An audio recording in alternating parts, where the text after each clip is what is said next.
Welcome to the Brazil Expat Show, the BJ you can trust. How are you guys? It's Phil, and I'm your guide here through this wonderful, beautiful, crazy country called Brazil. And tonight we're going to be talking food with Tracy. Now, before I get her on, I just want to give a little bit of a backstory. The Brazil Expat Journal I started way back during the pandemic because I had nothing better to do, like most people. And I've always loved talk radio, so I wanted to make my own little version of a talk radio show with segments and this and that and the third. And that first episode was about the pandemic. And I love this episode because it's so informative. It's a time capsule episode. Sometimes I'll go back to listen to it just to be like, wow, what a different time we were in. But I dislike it because you guys didn't really get to meet Tracy. Like, she's one of the few guests that I've had on that I wasn't just talking about them and what they do. She was just there and being extremely informative because she's got some connections in the consulate. She was giving really good advice about what to do if you're an expat down here in Brazil living through the pandemic. So tonight she's back, and she came back for a very special episode, which is number 50, to just give us a little bit of herself and what she's about. So I'm really happy to have her on, and I'll give you a little backstory about her. She's a New Yorker, but she's been living in Brazil for 17 years in the southern state of Paraná, and she's active in the permaculture and slow food communities, and she also runs a small urban farm. So the topic tonight is going to be food, okay? Our favorite Brazilian foods, where to eat, things to avoid and be aware of. But also, we'll talk a little bit about Curitiba, where she lives, versus São Paulo. So it's going to be a fun night, guys. And I'm so honored to have her back because she's such a cool lady. So, Tracy, you're back. Phil, I am so thrilled to be back. I'm thrilled to be back for your 50th episode. This is fabulous. I when I did that first one, I didn't know it was your first one. I assumed that you were just doing this for a long time. So this is really cool to be back. And it's also cool to be back and not like everyone terrified that we're all going to die because it's a pandemic, and I don't have to have a list of notes like I had that time. I had a list of notes I brought when I spoke to you last. So this is a little bit different. I got a big, big cup of coffee and no notes, and we're talking about food. Which is a much better topic. I think everybody's fearing that we're going to die of nuclear fallout now. Forget the pandemic was for like the little kids. Now we're like, yeah, but you know what? Down here, come and get me. That's kind of how I feel about it. You know, I have a good friend in the US, and I tell him this all the time. I'm like, man, if you need a place down here in São Paulo, I say the same thing to my people. Come on down. Mm-hmm. When things get hairy, come on down here. You know, especially now, American citizens don't need a visa to Brazil until 2025. So come on down. And let's see if we can get Pete to stay on tonight. What's up, Pete? That's my trusty co-host. I love Pete, but he always has a bit of doesn't have internet problems. He has StreamYard problems for whatever reason. StreamYard just does not like Pete. Yeah, I am here and I am listening. Excellent, Pete. Nice to meet you. Well. There you go. And what's up, Tahoon? He was here last week. Yes, very nice to meet you too. Sorry, this is my first time hearing your story. No, that's fine. We're going to find out a little bit more about Tracy. So, Tracy, just to begin, give us a little bit of a backdrop of how you ended up in Brazil.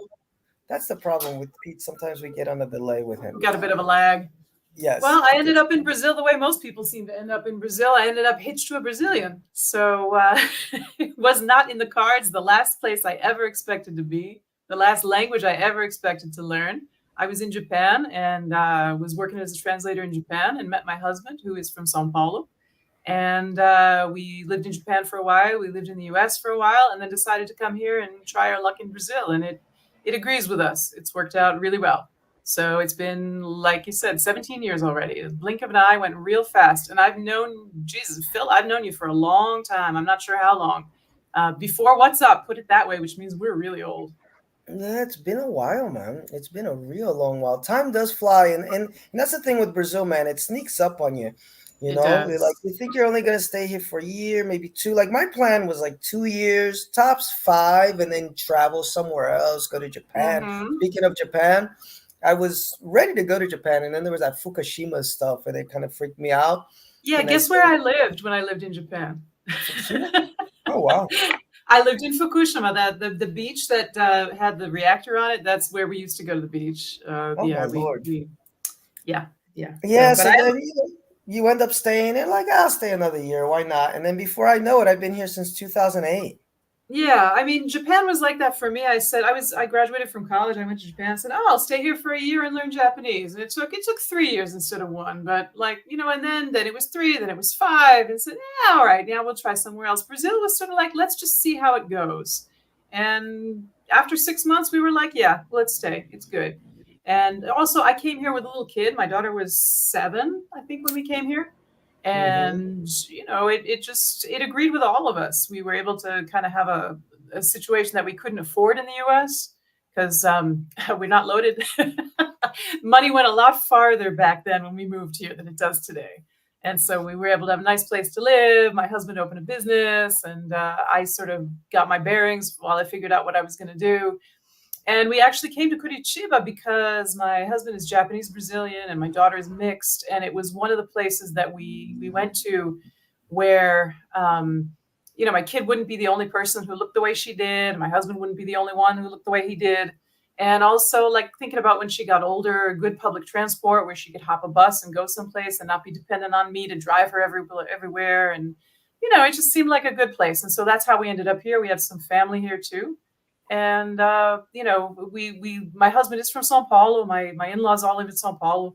São Paulo is a wonderful place. I love it. It's very New Yorky. If you like old New York, the way it used to be before it got all kind of clean up and safe. São Paulo is vibrant and full of life, and anything you can imagine, São Paulo is there. But it's not a good place to have a small child who has to go back and forth to school or to open a business. I think it's a little hairy. So we decided to start here, and I think we'll talk more about that a little bit later. Yeah, so tell us a little bit about Curitiba. I'm showing Curitiba here on the screen, guys, and it looks like a gorgeous city. I almost went to Curitiba about 3 or 4 years ago when I went to Iguape, but I ended up just loving Iguape so much, I just stayed there. Oh, that was the same trip that you went to. Yeah. Iguape probably had better weather. I'm looking at all these pictures and I'm seeing like flowers and sunsets and sun. Nobody says that it rains for like 6 weeks straight. Look, I'm looking right here at the weather. Like Monday rain, dude, Tuesday just rain, Wednesday for a while. Yes. So tell us a little bit about the city, because most folks don't think below São Paulo. I don't even think they think São Paulo. I don't think people think below Rio when they think of yeah, Brazil. that's true. That's So true. what's life like in the south of Brazil? Well, it's cold. That's the first thing. When I met my husband, he was like, "Oh yeah, all of your down jackets and our wool blankets and all that crap, just throw it away. We're not going to need it." And let me say, that was a lie. It's cold down here, and like it's not cold like Binghamton or Albany, New York, but it's cold because we don't have central heating here. A lot of people don't even have heaters in their car. It gets to be, wow, the translation of that is pretty weird. Oh, I'm sorry, professional problems. I can't see a translation and not make a. Oh, I think I skipped that when your intro, guys. She is a professional translator. I'm not over that. Sorry, yes. that's what they pay me for. Yes. No, I mean, yes, she already caught the typo. Here. Okay, so there was a little typo in the title, but I fixed it, guys. Sorry, that's what I do. But yeah, I mean, it's really nice for half of the year here. It's really nice. It's not screaming hot here if you don't like it to be really, really hot. In this actually lately the summers have been a bit hotter, but the winters get a bit chilly. We do get frost a couple times a year. It can be wet. We have a lot of problems with humidity and mushrooms and stuff like that. But still, it's Sao Paulo's got its weather issues too. I guess we can't really complain too much. And it's nice. I mean, it's a lot milder. We have a bit less pollution too, in terms of, it's a small city. I've been here, like I said, the entire time almost. We spent part of a year in São Paulo when we first arrived. And how many people there? I'm sorry? How many people in Curitiba more? Including the entire metropolitan area, I think it's like 1.5 million, something like that. And we've seen the city double since we've been here. Probably at least half of, which would make sense because at least half of people are not from around here. We have a lot of immigration from the interior of Paraná, the people from the countryside. because people aren't staying in the countryside; they want to go to the city. And here we've got universities, we've got it's the capital of the state, so there's government. People come here for work, and we also have immigration now. We've got a lot of people from Venezuela. We've got recently more Argentinians because we're not so far from Argentina. I was about to say, it looks a little like Argentina down there. It's kind of like yeah, it kind of is, and it's a very white town, basically. Mm-hmm. Not to put too fine of a point on it. It can be a place that can be kind of, people can say some really rude things down here, but that's the South, unfortunately, as we notice as we travel around. That's. I feel a bit more comfortable in São Paulo sometimes because São Paulo is a lot more diverse. And people are a bit more open-minded up there. Down here, I need to remind myself that here is really still the country in a lot of ways, Yeah, and for those that don't know geographically, how Brazil works, the South, we're below the equator, so basics, geography. So the South is where it's going to get colder, not the North, like in the U.S. or Europe. And the South is a bit more European. That's where we get more European, German, Dutch, Swiss. Who else is down there? Right here, we have a lot of places that were actually Germans. colonies. The town that I live, I don't live in Curitiba proper anymore. I live in one of the cities around it. We have Italian colonial immigrants that actually their descendants still speak this version of Italian that people come from Italy to research because it's extinct everywhere else, but it's still spoken here. There are colonies of Ukrainians and Polish and Japanese and Russians and look at that. It's gorgeous, huh? a whole bunch of others. Lots of Germans. Lots and lots of Germans. That's Paraná, I think. Yeah. The quarry there. And I would go just for the city. It looks gorgeous. I'm not too concerned with the folks. Although there are even. I'm sorry. I was just going to say, as far as these colonies, guys, I had a good friend of mine who lived in a colony like that, which was German, and they spoke a dialect of German still there. Yep. And the same thing Tracy just said, people go and study this stuff because sometimes there are these extinct languages, but they still speak them in the South. So, there's the Ukrainian memorial. Yeah, that's nice. Yeah. Italian portal. There you go. What we have here is a lot of parks. The city is really, really good. Wow, that was a weird translation. Okay. I gotta stop looking at the text here.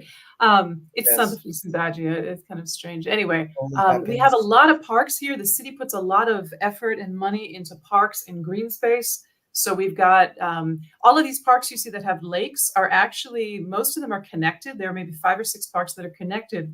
And there used to be flooding problems in the park. And so what they did was they purchased all the land that was along these rivers.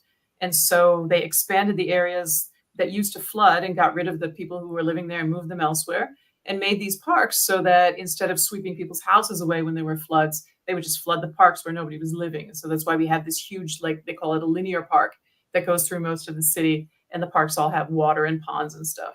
And capybaras, because everybody likes capybaras. Wow, they go to the park and they see the capybaras. They're the best. They're the best. But I hear, little bird told me that you're souring a little bit with Curitiba. What's going on? I'm a city girl, honey. This is a small town. This is we have a couple of universities. You can go to the movies at night, which is great. But like, heaven forbid you want to go somewhere on Sunday because pretty much everything is closed. And in fact, what people do is, what do you do on the weekend? You go out for lunch. It looks like a really great food town. It is a good food town, but we all eat, and my daughter's 24. It's not a hop and party town. She'll go to São Paulo and do stuff because here it's the saying here is Curitiba is an egg. Everybody's inside the egg. Everybody hatches together. Everybody knows everybody. You can't go anywhere without bumping into somebody. And so it's a very, very small pond with a limited number of fish. You know what I mean? I feel you. Yeah, I met a guy from Curitiba this year who was really nice, and he told me about this. There's a train apparently that takes you into these little colonies. There's all these little restaurants, and he says that's usually what people do. Like on the weekend, they go into these little colonies and to have whatever, like the Polish food, the German food. That's very much what they do. It's like lunch tourism. You would take a day trip out from the city and then you go someplace, and there's a place out here where it's got a bunch of immigrants from some part of Germany, and they speak some dialect of Dalmatian or something like that that I wasn't even sure what the origin was. But they have their typical food there. Maybe I'll send you a link here. I'll get your WhatsApp and pop you a link here to the place we go to. Look at this, all the little colonies. Mm-hmm. Colônia Yeah. Murici. Murici is great. Colônias. Murici is Polish, and they do pierogies. In fact, we were just at a pierogi restaurant last week with that, which was fabulous. And then the Germans do the what are the pignees and things like that. But desserts are fabulous.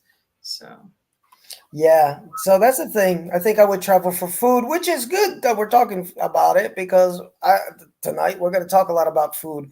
But that's really like my main reason to go to Curitiba, is to eat and see these parks, because I'm really into parks and I'm really into food. So yeah. Well, so am I. So I can appreciate it too. But I have to say that since you and I have been here, you've been here for quite a while too, the prices have gone up a lot, and it's become a little less of a kind of a woohoo, let's go and do it, and more of like, oh my God, how am I going to pay for all this? Because it's gotten to be a little bit pricier than it used to be. I feel you with that. And guys, if you want to go back, and I have an interview with my friend Gandalf Carpenter, and he used to have a skate shop down there, and he had to just quit everything because, like exactly what you said, it just got expensive. Curitiba used to be like the cheaper option, because it is the third most popular business destination behind São Paulo and Rio. So it's a bustling city. I work a lot with teaching English, so we get a lot of business people from Curitiba. So it's a bustling city in that sense. There's things going on, but like Gandalf said, it just started getting really expensive, especially post-pandemic, and this is across the country. A little bit more of the crack epidemic, more homeless people. It started to get a little bit more dangerous, and it got more expensive. And he was like, man, I'm going back to Belgium. So he's back over there. So unfortunately, the pandemic didn't do anybody any favors. But if we're talking developing country like Brazil, I think it hit harder here for people that were already making close to nothing and then made basically nothing. So yeah, absolutely. I mean, especially that you say nobody wants to talk about this too much, but the security issue since the pandemic has really become a concerning. because I was shocked when I heard this, because for so long Curitiba used to be like top 5 or sometimes even the number 1 like safest city in Brazil. Back in the day, there's some rankings. Like I used to remember, back in the day, the city was a lot smaller for one thing, but also like we're really good at PR here. So I was a volunteer with the consulate and the São Paulo consulate. We have the branch here in Curitiba. And I volunteered with the consulate for a number of years and worked with Americans. And I had online groups for expats here. And I had multiple people tell me, well, no, there can be no crime in here because I never read anything in the newspaper. And you have to say, oh, honey, they don't put that stuff in the newspaper here. You're either that or you're reading you can look on websites and you can find local news that's going to tell you exactly what's happening. But it's not widely publicized. And especially for someone who doesn't read Portuguese, you're never going to find out these things. Yeah, here they have Curitiba is within the 10. It's the 10 less violent capitals in 2022. But it used to be higher. How many capitals do we have? 26?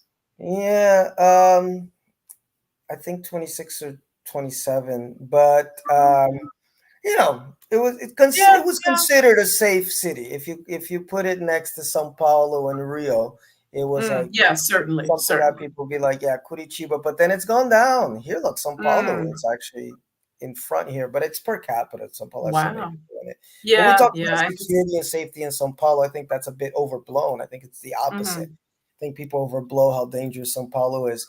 Let me see here. We already got some people in here. Great video with Ace Live. Thank you, Sid, for watching that.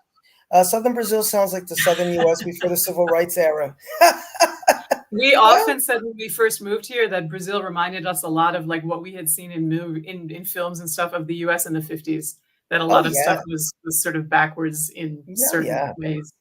So Man, the yeah. first thing that shocked me here was like when I went to teach a student, and then out comes the maid, serve me coffee. I Oh was my like, God. I Yeah. thought I Yeah. wasn't Here gone too. with the wind. I was Yeah, like, what? exactly. And the maids wearing uniforms, Oh like yeah. uniforms, like a costume party kind of maid uniform, and maybe not that short, but like, I was amazed one time. I gave English classes when I first moved here, and I would visit people in their homes. And I remember one time getting yelled at for using the wrong elevator because I was supposed to use the normal elevator and not the maid's elevator. And I didn't know. I just followed the person going in the elevator. But there's the maid elevator and then the people who live here elevator. And oops, I And, used and, the wrong one. and Tracy, that's so crazy that you say that, because for me it's the opposite. As a black person, I got yelled at Yeah, for going in the regular elevator, you're and they going in the tried to right force one me. because yeah, the help, Yeah, right? they tried to force me to go to the service elevator, and I yelled at Yeah. the guy, and he got fired. I've gotten a few people fired over bullshit Good, like good. I think more people should get because I fired for told him that. I Maybe am people not start going up paying the service elevator. I'm attention. not going up the Yeah, service it's elevator. preposterous. Yeah, it's preposterous. So it's so funny that you say that. You got the opposite Yeah, treatment. funny, but not in the ha-ha way. But Not yeah, not in a ha unfortunately, ha. Yeah, no, definitely not in a ha no. ha funny. Well, what's up, Dave? My buddy Dave from Jersey. Jersey's in the Hey, house. Dave from Jersey. Very good dude. Dave's my brother down here in São Paulo.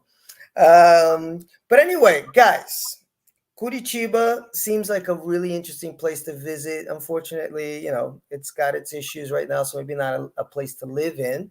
Uh, but It's we're nice to here. visit. Just make sure you got your return ticket. Yeah, but tonight we're talking food. We're gonna go down our list of our top 5 foods. I got a top 5 list. Uh, Tracy's got a top 5 list, and we'll give you a couple tips also where to find good food, especially in São Paulo. For those of you that still have a taste for that international stuff, you really need your Jif peanut butter or whatever. Oh So we'll help dear. you out with that. But let's Hmm. let's just start our list off, so we're not here all night. I'm gonna begin with this, Tracy. And I like that our lists are very different. Now, I don't have much of a sweet tooth, and especially not in Brazil, because Brazils love sugar, man. Like their sweets are way too sugary for me. Oh, very much so. I agree with you entirely. But every once in a while, there's some stuff that gets me, and one of them is Romeo and Julieta, Romeo and Juliet. And what it is you get guava paste, which you see there in that heart shape, the red one, and you put it with some cheese. Now, the classic one is the Minas cheese, which is this very wet type of cheese, but you can put it with some provolone cheese, which is delicious.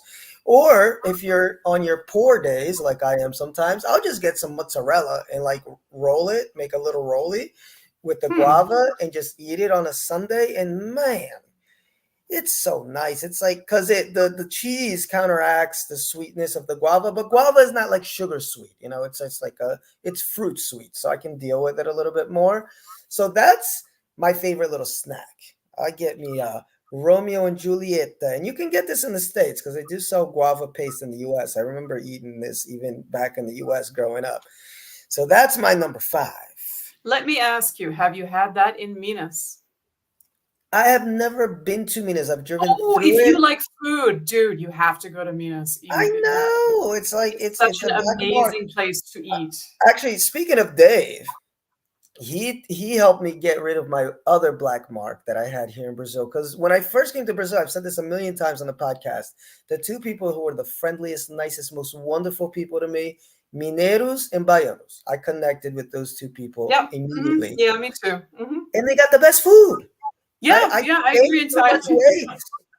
I came to Brazil. I was 118 pounds. I was like a toothpick, and I Wow. got to like 140 something just eating food from Minas because there's a lot of Mineiros here in São Paulo. So yeah, it's a total shame I haven't been to Minas yet, but it's definitely in the plans. But thank you, Yep. Dave. He just kind of dropped it on me last year. It's like, hey, let's go to Salvador. And it's that thing that you always say, yeah, I don't have the money now, I don't have the time now, I'll do it later, later, later, later. 10 years Mhm. later, it's still later. So I just said, you know what? Fuck it. I'm going to You Salvador. should go. You should go. I thought I wasn't coming back. I was like, I don't want to leave this place. It's amazing. Bahia is incredible. So Minas is definitely on my hit list. But while, until I get there, I will enjoy their food and enjoy their cachaça here in São Paulo. That too. But they're Romeo and Julieta. I was not when I came to Brazil, I was a vegan. And so I didn't eat cheese, and I still haven't really gotten my cheese. I don't know. The cheese here, I find it kind of lacks a little bit of flavor. So I'm going to get It's hit for really saying bad. that, but It's really it bad. can be just kind of like a white rubber. So, Plastic. It's but plastic. in Minas, man, the cheese was amazing. There was goat cheese. There was all sorts of different stuff, and I had things I never ever thought I would have, like cheese ice cream with goiaba sauce on top. It was fabulous, really wonderful. So yeah, if you like food, go to Minas, and if you the thing with people in Minas is they love talking about their food. They love sharing what their grandmother made or what they made in their backyard, and everybody's got a cow, it seems, and everybody's so thrilled with their cheese. It's just such an awesome place. If you like food, if you like foodies, if you like hospitality, oh my God, Minas Yeah, was man. amazing. Yeah, I always try. I compare for folks that are from the U.S. It's like that Southern comfort. It's like you Yes, can't go into their absolutely. house. Like it's an offense if you go into their house and you don't leave eating something. Yeah. Exactly. And Which is everybody's got time to make you coffee. Everybody's got time to sit down and talk. It was just, I went to a couple different places. I went to the city. Everybody was just amazing hospitality in Minas. and Fabulous. look at Totally this worth it. breakfast, man. It's a banquet. Good Lord, that's why I Hmm. got fat. You got the Oh my God, we ate ponji. so well in Minas every time. And Yes, man. wine and cachaça and Oh coffee. yeah. They do lots of regional coffee in Minas. Oh, amazing. And they have that going back to like geography, like the north of Brazil is more similar to the south of the US in terms of like it's more Hmm. laid back, you get that hospitality, so they got all the time in the world to just feed Yeah. you. Yeah, definitely. And they got good fish up there. They have a lot of good lakes and rivers. We had some kind of crazy river fish that was amazing. And down here we don't really have much good fish because we're not super near the coast. The coast that we're near, they might be a little bit polluted. And plus I'm a Mhm. snob because I lived in Japan and I'm really spoiled with fish. And I don't know, up there their fish was really good. And I'm no longer a vegan. I was a vegan for 10 years. For completely bizarre reasons that I won't go into to spare you. But then while we were here, after a little while, I decided, yeah, I think maybe it's time to go back. And the cheese here leaves a little bit to be desired. Although we're starting to find some good stuff too. The meat here makes up for it, and when you Uh, can get good fish, that can make up for it too. Definitely. Um, Now, just before we get into Tracy's first pick, her number 5 pick, guys, not the easiest country to be a vegan or vegetarian in, especially if you live outside the big cities, because it's a very meat-based country. And so, if you happen to be vegan, I would not move to a small town. Go to São Paulo, go to Rio. I would Here in add Mhm. I would add something, maybe debate you a little bit on that. I came Yeah, here, I didn't know how to cook diddle. I was one of these people that my mother didn't let me in the kitchen. I didn't know how I couldn't cook to save my life. When I was in yeah, Japan, I took some lessons. I learned how to cook and how to eat in Japan. But I came here and it was basically like, if you want to eat, you're going to have to learn how to cook. And so I yes, learned how to cook. And the good thing here is we have lots of good ingredients here. And so I learned how to make pretty much everything except for the churrasco on that list. I learned how to make vegan too. And cool. you have some good options here. But like also we have the per kilo situation where it's sort of like a lunch buffet where there's usually, if it's cheapish, the beans don't have meat, the rice doesn't have meat. You usually have lots of salad options. I mean, it kind of depends on where you're at. And of course, now things are a little more expensive and there's not such a big variety. But normally, whoa, clothes per kilo. That's I different. know that wasn't what I was looking for. But yeah, guys, it's very popular here, the buffet, but it's per kilo. That's what And she's like if talking you're an American and you hear us talking about buffet, you're thinking of like the country farm or whatever buffet where it's the old people having dinner at 3 o'clock. These places are lunch, and there's usually meat and veggies and hot stuff and cold stuff and and it'll be dessert, and packed. it's usually really good. And like a lot of vegetarians and vegans I know do pretty well. And there are also more vegans and vegetarians than there used to be. Yes. My kids got lactose intolerance and we'll try to avoid anything with milk in it. And usually stuff is pretty well labeled nowadays. Although I guess if you go out into the country, maybe you're out of luck. I'm not sure. All right. So what's your number 5 pick for food? I told you, if you asked me 5 minutes after I told you, I'm going to tell you 5 more. So I'm hoping it's still what I remember. But I think number five was moqueca, right? Did I say All right, moqueca de so there you peixe? go. Muqueca de peixe with coentro, with With cilantro. coentro. You have to have the Yes. cilantro. If you don't have cilantro, and I have to say, here in Curitiba, they don't make it with cilantro. They Well, they I, they leave it Brazilian, out. look, I'm telling you, I hate to generalize, but a lot of Brazilians don't like cilantro, man. I love it, but I get a Um, lot of complaints when I it's put it in the food. the our theory down here is that it's kind of a racial thing, that people down here like to give their European descendant cred, and they really, they can't eat cilantro because it tastes like soap or whatever. And I always say, I don't know about that.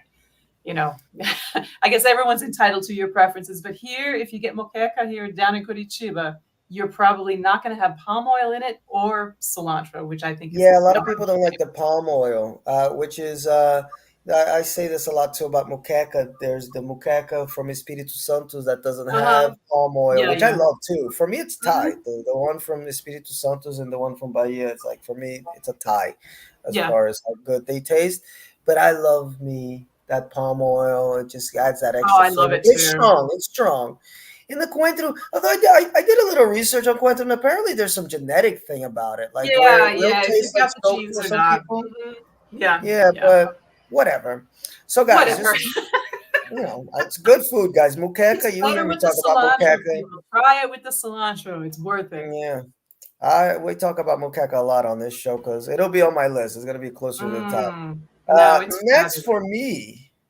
for me, Tracy, is this right here? Escondidinho de mandioca com Oh, carne seca. It has to be with carne seca. Carne seca is like a dry meat. What do you call it? Like a jerk meat, I guess. yeah, it's like It's jerky, but it's kind of pulled apart, so it's almost like a pulled, like barbecue pulled meat, except for it's oh dry, yeah, like jerky. yeah. The taste is awesome.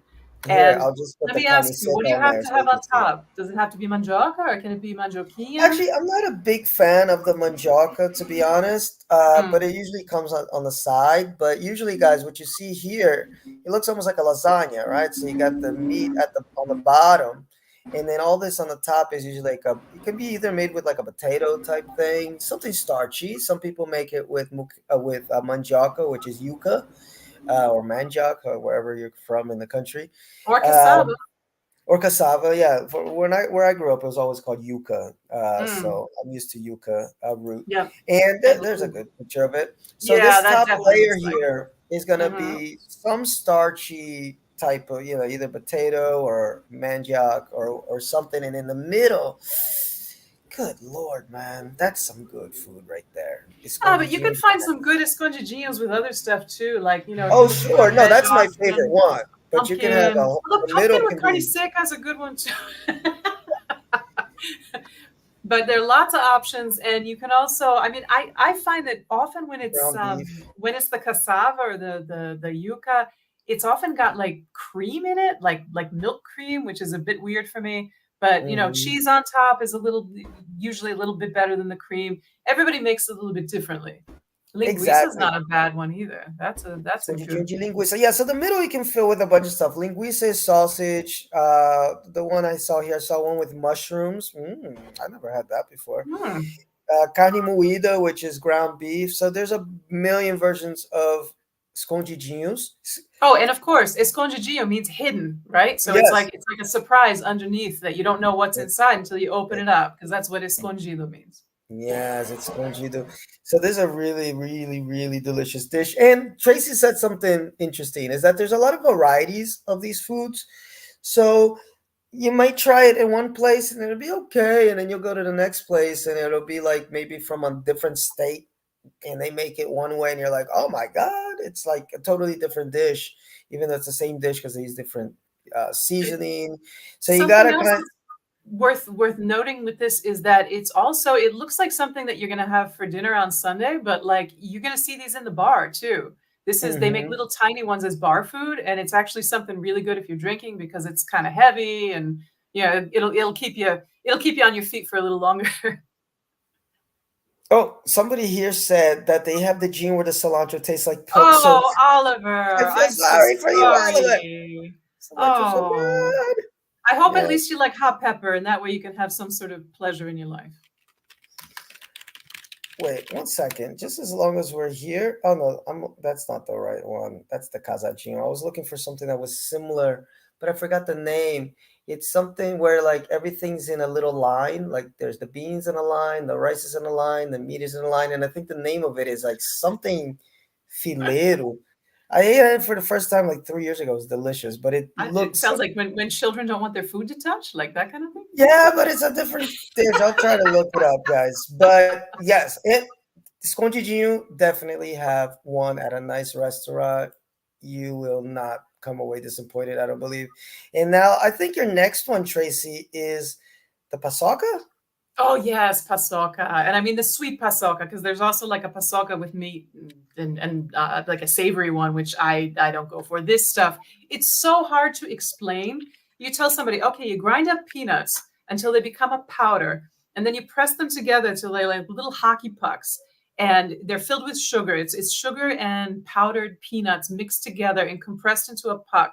And when you bite it, they kind of crumble apart. And if you explain this to someone, they're going to say, what the hell? That sounds so gross. But I tell you, it's heavenly. It's amazing. They're, yeah, you please tell me you like them. You have to like this, right? I don't like it because I don't like peanuts. I don't like peanuts, and there's so many You don't foods, like especially from peanuts? Minas. Especially from Minas, there's a lot of food, guys. Minas, a lot of their sweets are peanut based, and I just Oh, don't like it. Oliver. Yay for Oliver. Oliver likes spicy food, so he gets redeemed. Yeah, you got to go up Oliver, I'm north, so sorry, Oliver. but Up this is north, lunch. Brazils don't really do spicy that much, but if you go up north, you get a little bit more spice. Ah, Like but you as know far what? as If hot. you want to make a Mineiro happy and you go to their house and you say, you don't happen to like hot pepper sauce, do you? And if they do, they'll be the happiest person on earth that you asked. So like, nowadays, I think you might find more people who like hot peppers. I love hot sauce. I love making hot sauce. I love growing hot peppers. And there are a lot more people nowadays who are into it. So I think you might have a little more luck if you like peppers. But I'm so Get a sorry little about bit your more pasoca luck. that you don't like peanuts, man. Oh. Yeah, man. I look, terrible childhood memory, but sometimes I'm very Ah. forgetful, so I would forget my lunch money sometimes. Uh, Oh. and what's the free lunch when you forget your lunch Yes, money? peanut butter. Oh, Peanut yeah. butter and Yeah. jelly Oh, yeah. sandwiches. Been And there, man, I done used to that. ask the lunch ladies, I'm like, can you just make me a jelly sandwich? And they're like, sorry, Oh, I and of can't. course not. That's not healthy. But no, it's because they're pre-made, so I would go home Oh, hungry. oh.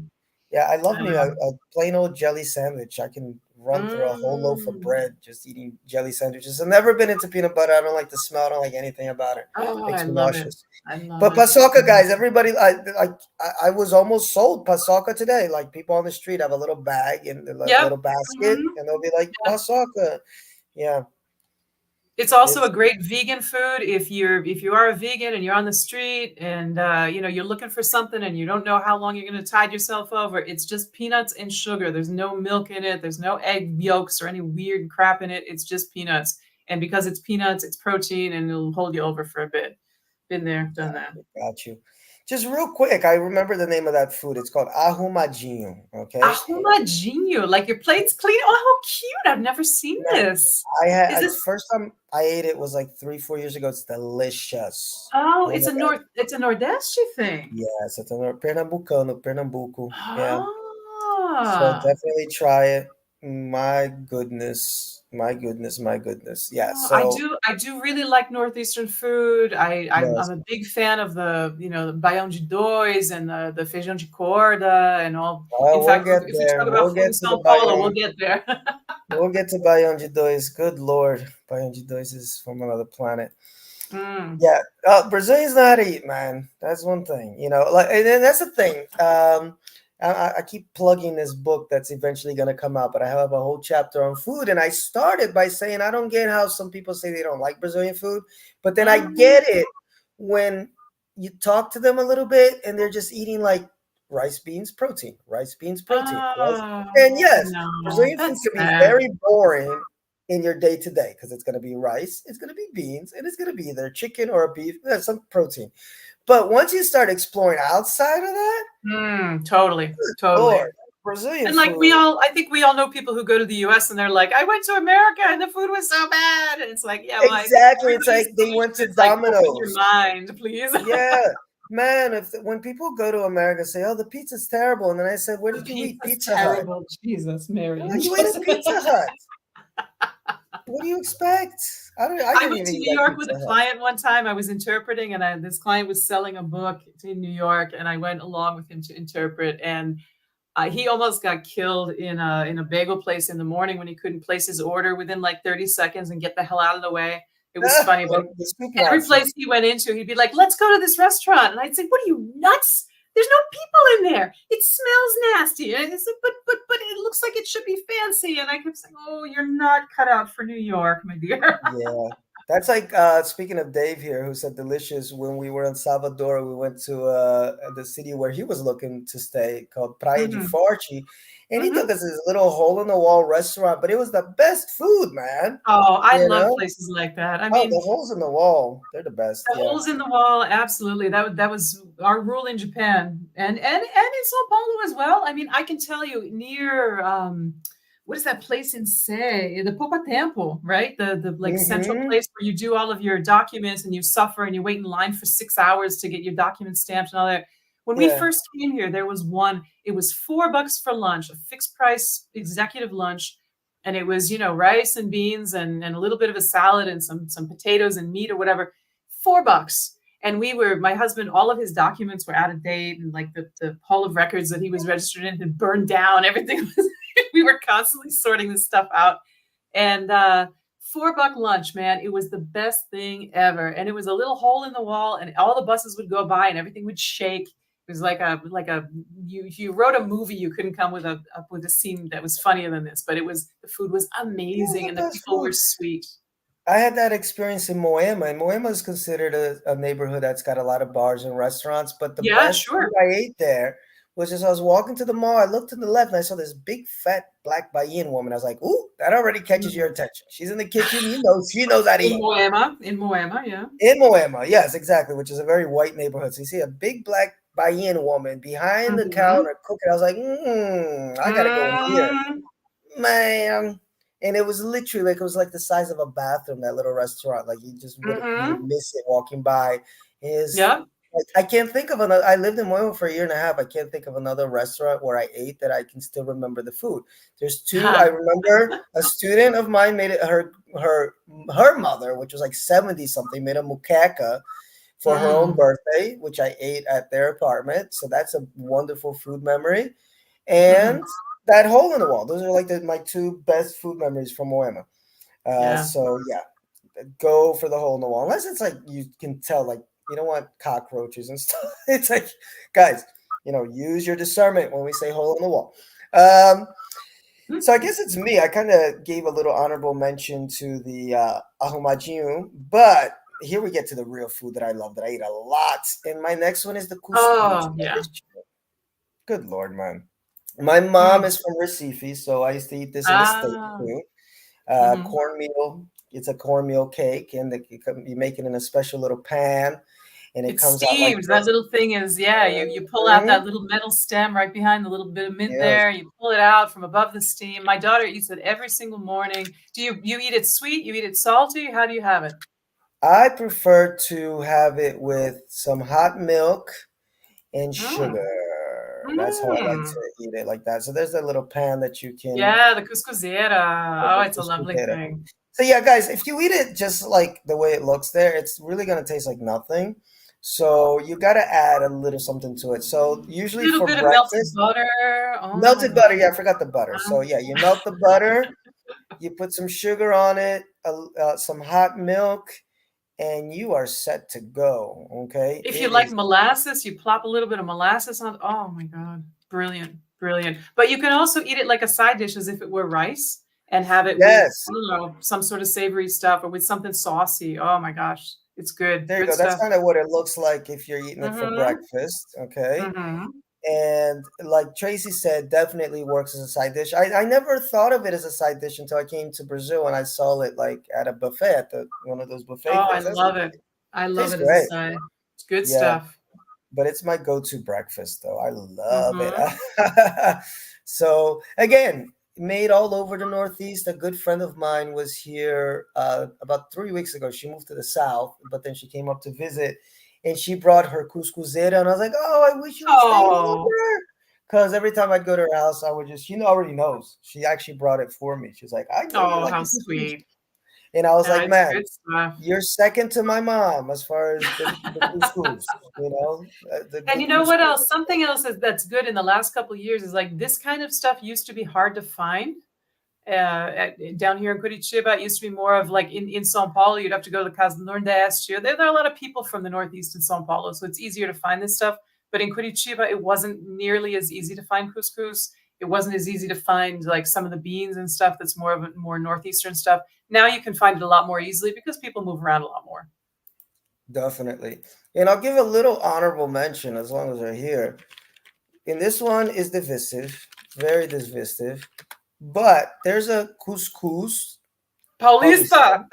which I love, man. But this I one, love it. I just didn't put it on my list because this is so hit and miss. It's like you gotta have somebody that knows how to make it.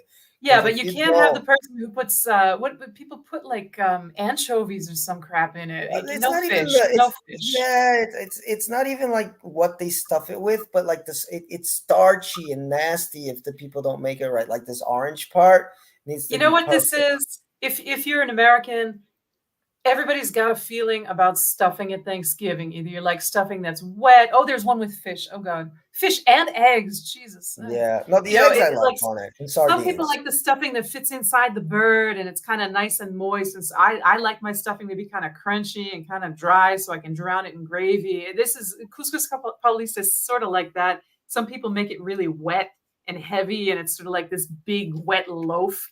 And some people make it a little lighter and it's not something that will sink you. Yeah, like fruitcake, very much. Some fruitcake will like you take a bite and you're going to sink if you fall in the water.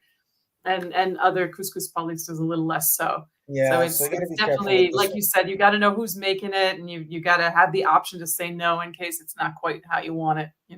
Yeah, although it's not like a fruit cake in the sense that it's not It's a not sweet sweet. fruit. It's Yeah, yeah, it's it's a not dried sweet, fruit. definitely. Yeah, this is like regular fruit. Because Here they call it those are boiled eggs and salgado. peas and olives and fish and things like.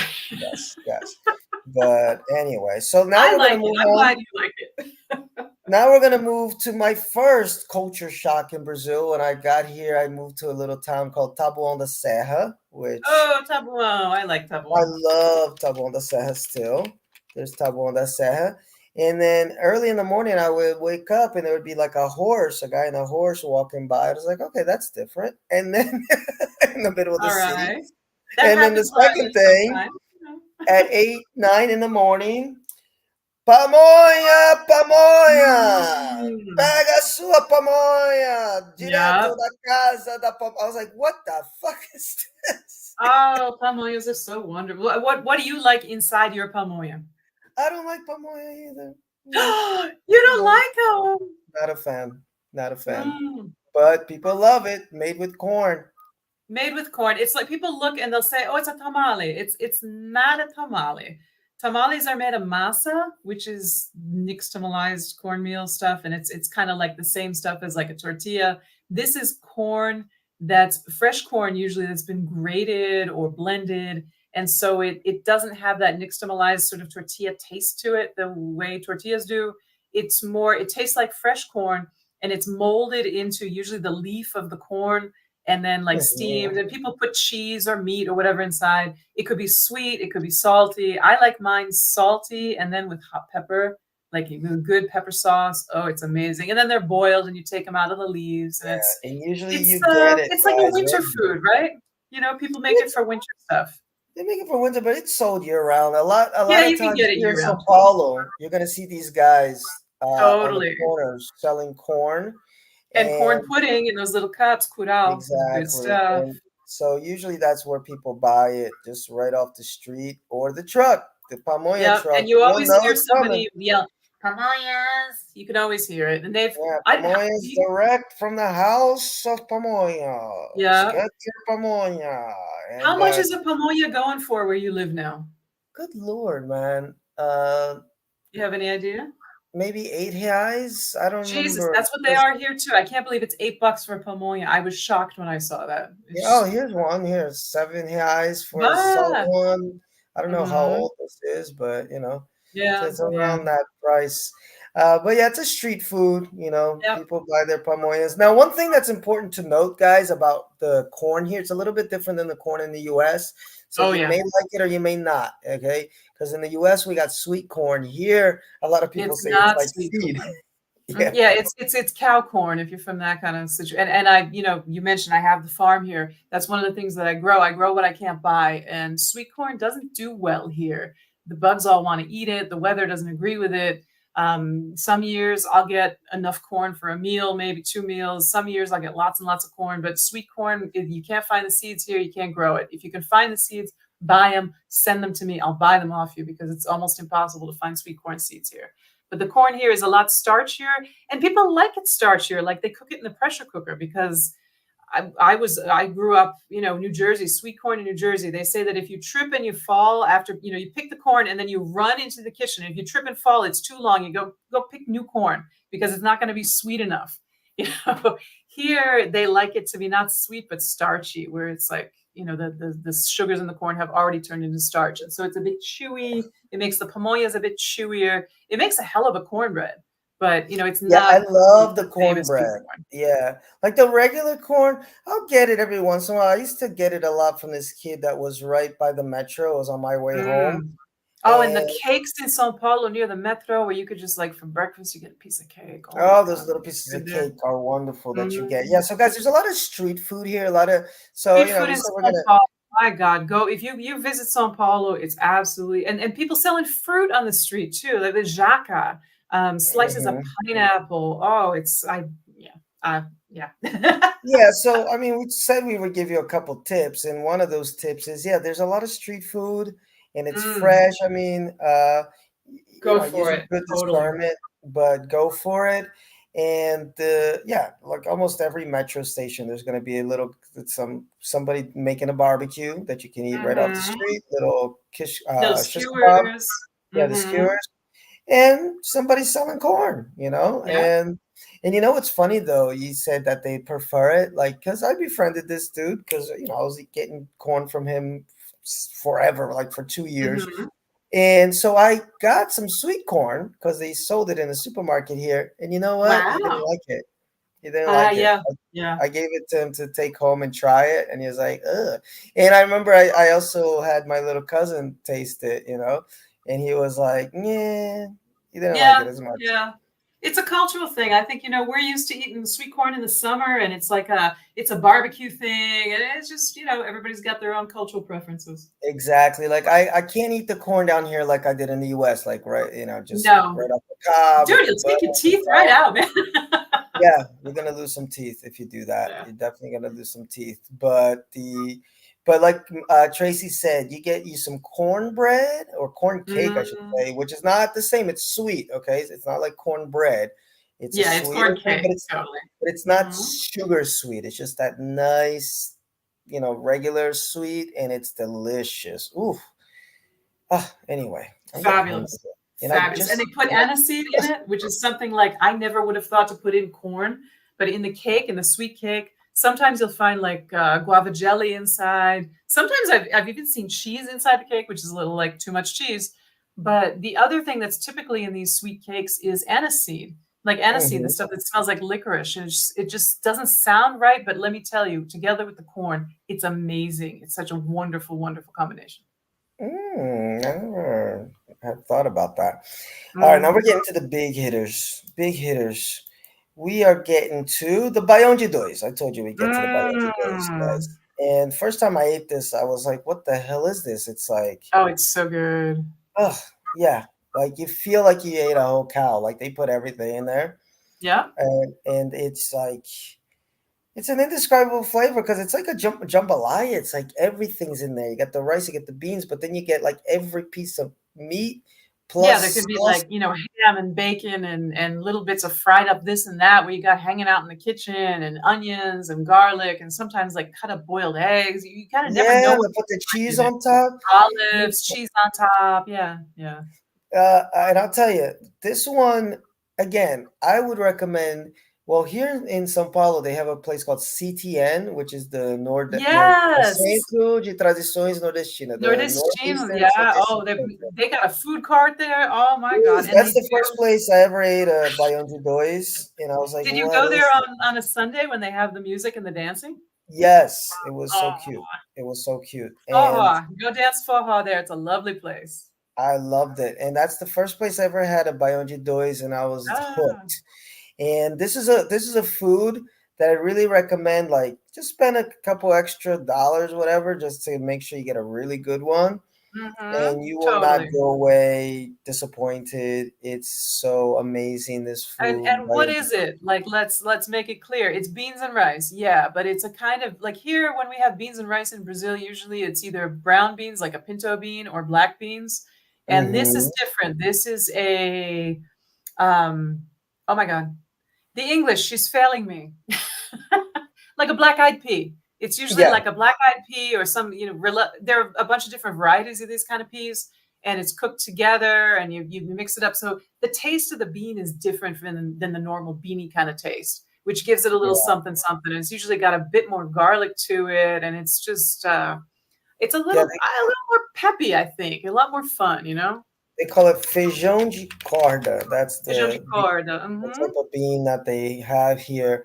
And yeah, if it's cooked right, it's exactly what Tracy just said. Yeah, is it rice and beans? Didn't you just say to explore outside rice and beans? But The trust me, taste is different. It's it's hard to totally put your different. finger on how they're different, and there are all different kinds of these feijão de corda. There are brown ones and white ones, and ones that are almost purple, and they change color when they cook or they don't. I grow a bunch of them.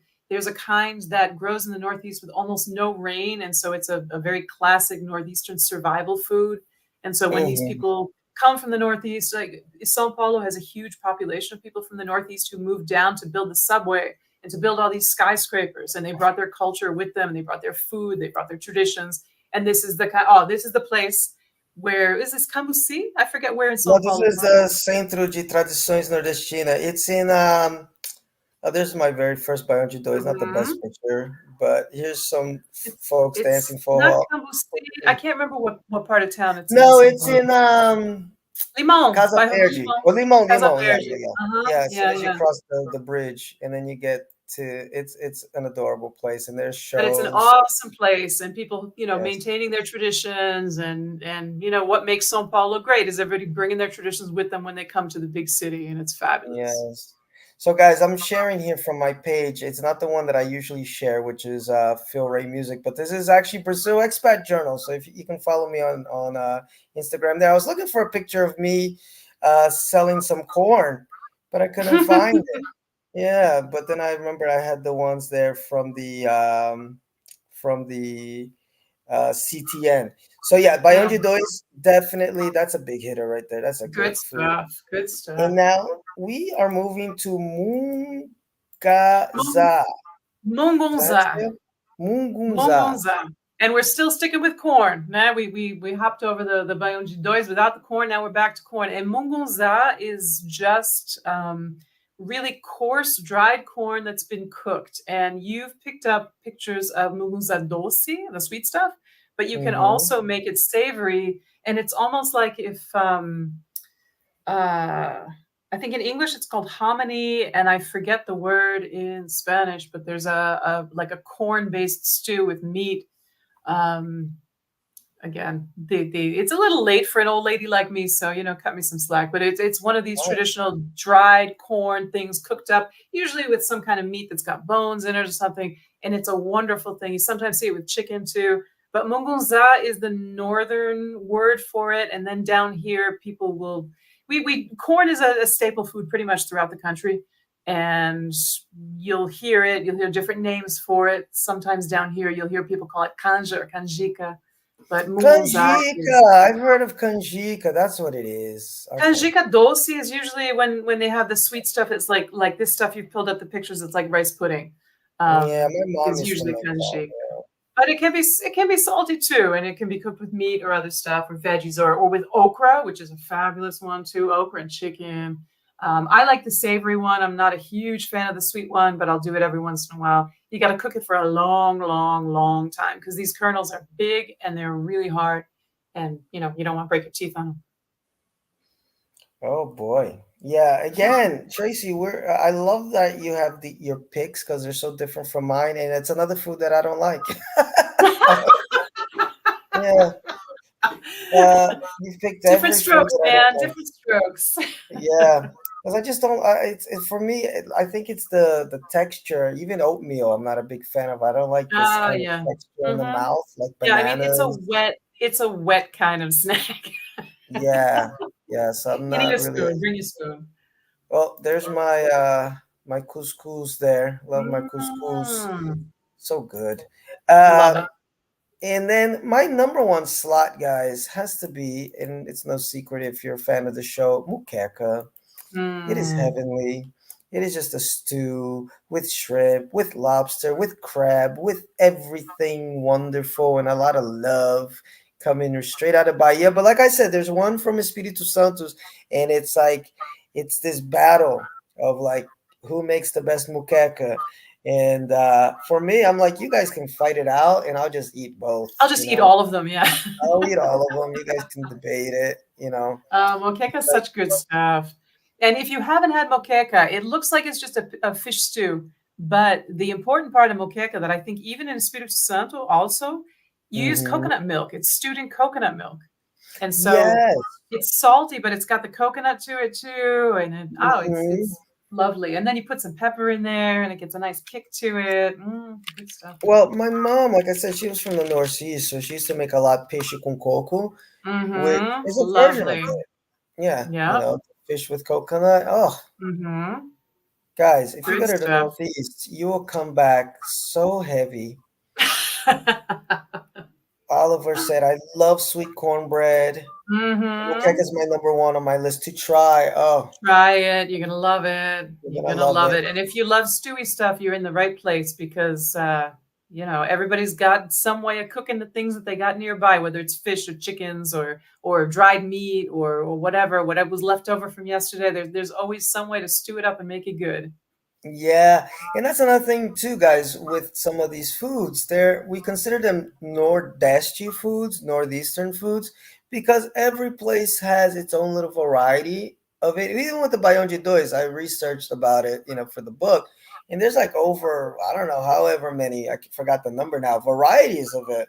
So Mm-hmm. you're gonna get a different experience depending if you go to a Mineiro restaurant or you go to a Totally. Sergipe or Alagoas or Piauí.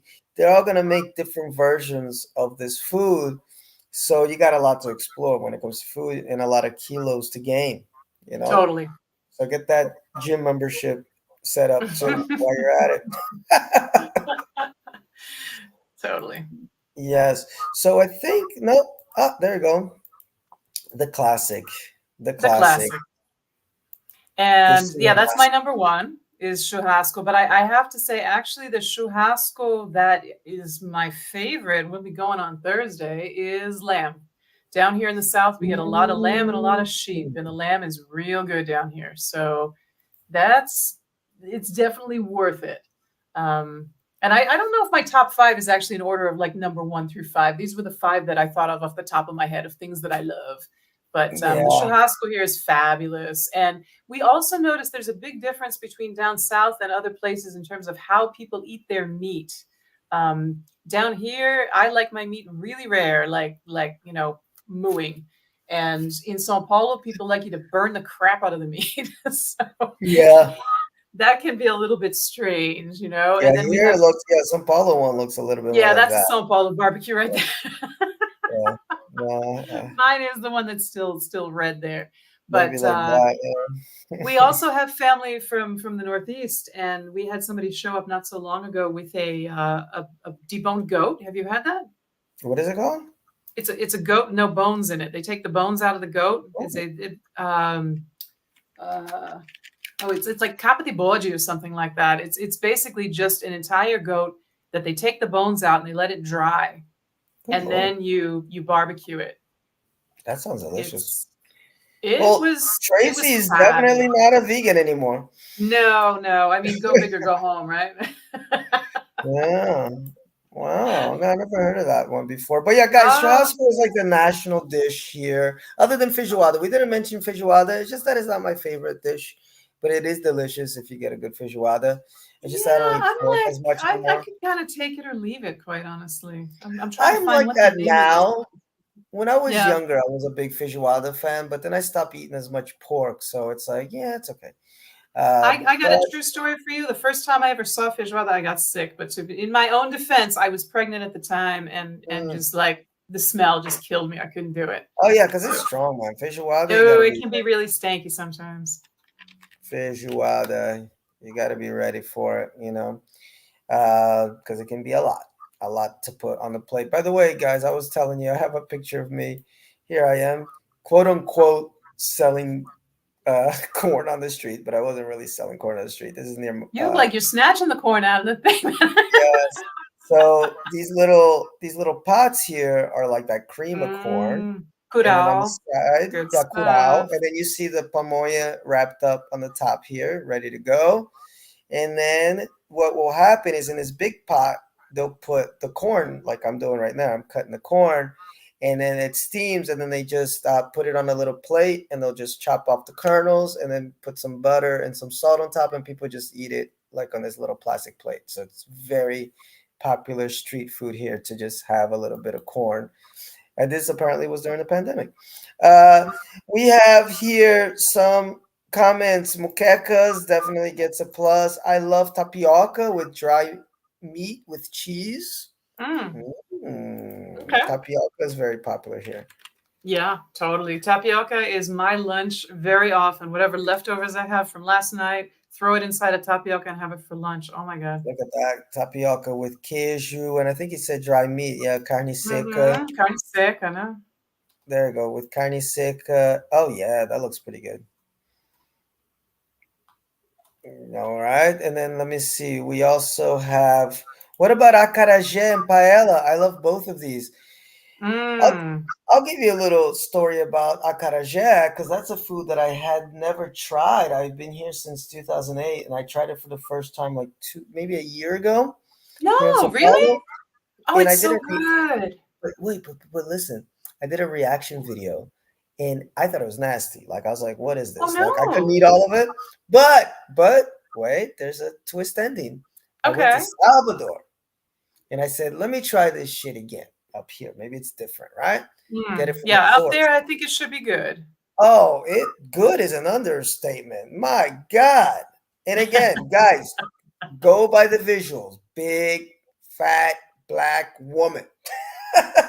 You want things to be made by the people who know how to make them, right? I mean, she knows how to eat. She knows what she's doing. Okay.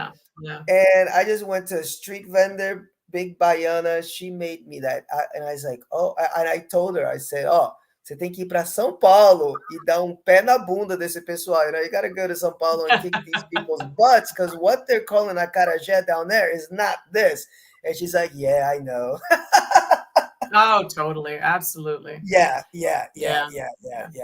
I found the name of this thing that I was trying to tell you about. It's called manta de bode. When people take the bones out of the goat. Is it called planta?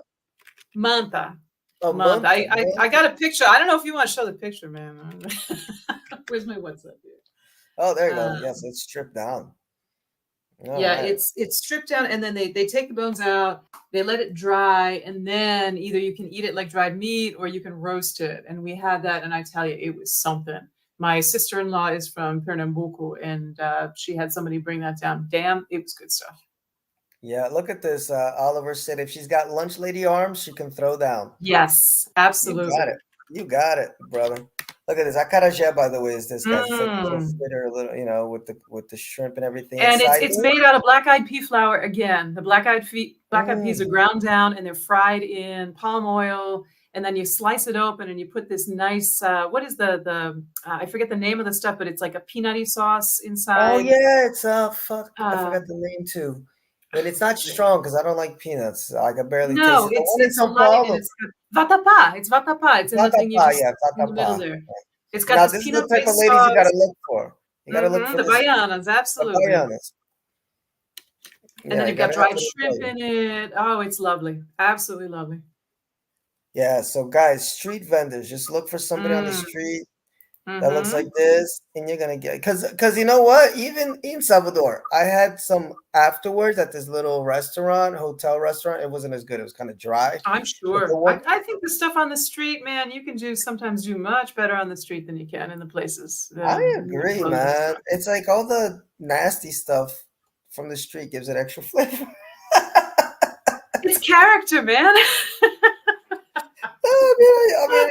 I grew up in Jersey, but I was in Philly a lot. And man, like I'd go to the restaurants and have like bacon, egg, and cheese. It was okay, but then you go to the Mm. food trucks and have a bacon, egg, and cheese. Yes. Oh, People say, food trucks. "Man, Totally. well, the Totally. guy can't go to the bathroom." And I'm like, "Man, I don't know. Whatever it is, it's adding flavors. So I don't know. Hey, times have I'll changed. When we were young, they told us to go lick the handrail in the subway. It'll make you strong. So, it worked for me. exactly. So if it didn't kill me. Let me see here. We got vapa. Yeah, there you go. Harry Vatapá, there has you go. vapa. Mm-hmm. Okra sauce. Ooh, you guys are giving us some good Mm. stuff, man. Love it. Okra. I love okra. Oof. But And it in depends how you make it because it's a little bit. But okra with chicken. yeah, Uh, that's a big Mineiro thing. The quiabo. frango Yeah, com quiabo. quiabo, Yeah. right? Quiabo com frango. Oops, I wrote frango with it. Okay, there you go. Man. Mhm. Mm, Good stuff. And by the oh, way, that webpage you just clicked on, Panelinha, right there. Panelinha mhm. is a good place for looking for recipes here in Brazil. If you live in Oh, Brazil and cool. you're not sure what to make with that stuff, go to that website. You'll see right next to the top red where it says Panelinha, to the right there it says Receitas. You click Oh, on that recipe. and you find all sorts of good stuff. That's a person named Rita Lobo who's famous. I'm not sure why. That part you're scrolling through right now is stuff that's in season here in Brazil right now, and that's a website I send people to all the time because like right now, I don't know, sweet potatoes are on sale. What am I going to do with sweet potatoes? So you click on that sweet potato thing and you Mm, make things out of sweet potatoes. cool. Yeah, Her alimentos de recipes época. can be a little bit finicky, but like most of the time she makes good stuff. Well, she's got one here, Cozinha Prática.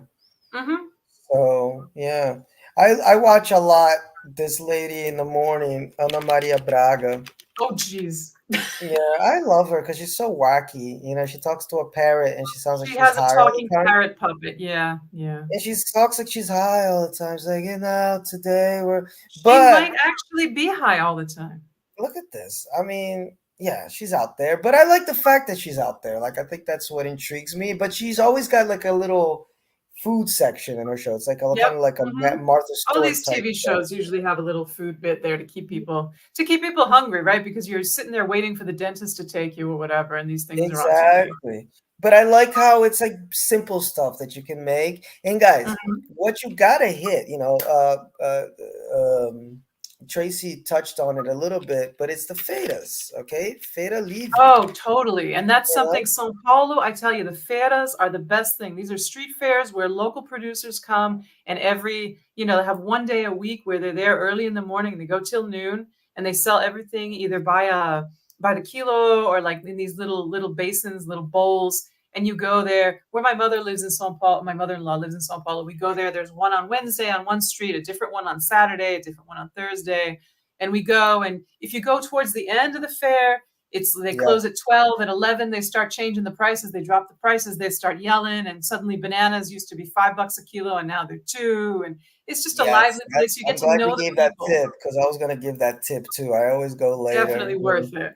Yes. Curitiba, not so much worth it because the prices don't drop and it's actually more expensive than the supermarket is. But, Oh, good Lord, that sucks. Yeah, down here in São Paulo, I yeah. wake up around 10, 11 on a Sunday and I head down to the feira. Mm. I have me a good pastel. Have a pastel and a caldo de cana. Mm. Oh, Yeah, yeah. pastel is the classic feira food. It's delicious. Actually, I should have put that on my list. Pastels are delicious.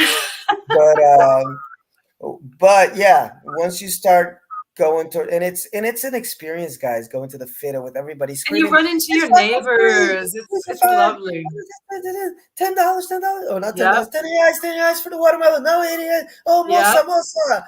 come over here. Oh, good morning. Good morning. How you doing? Yeah. And everybody's trying to. My only suggestion to you is maybe don't buy eggs there, because I know every time our relatives from around here go to São Paulo and go to the feira and they buy eggs, they always end up with rotten eggs. So maybe, maybe, I don't know, be a little more careful with the eggs. But, you know, they also come with their big country Curitiba accents, and the São Paulo people probably sell them the eggs from last week. I don't know.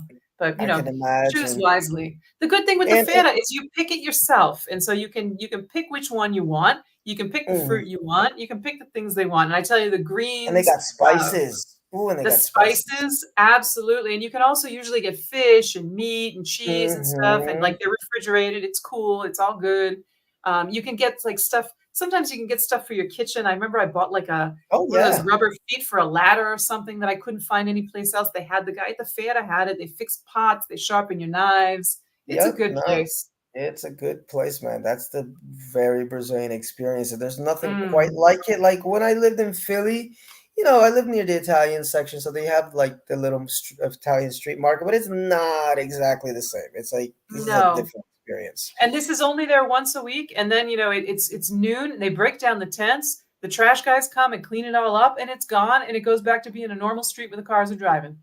It's just an experience, you know. It's not like a farmer's market or something. It's this very temporary passage thing. It's very cool. I like it. Love it. Travelmatic says, but why do you eat the shrimp with the shell in a cottage? Man, that's something I just got used to here. Yeah, they eat shrimp with the shell.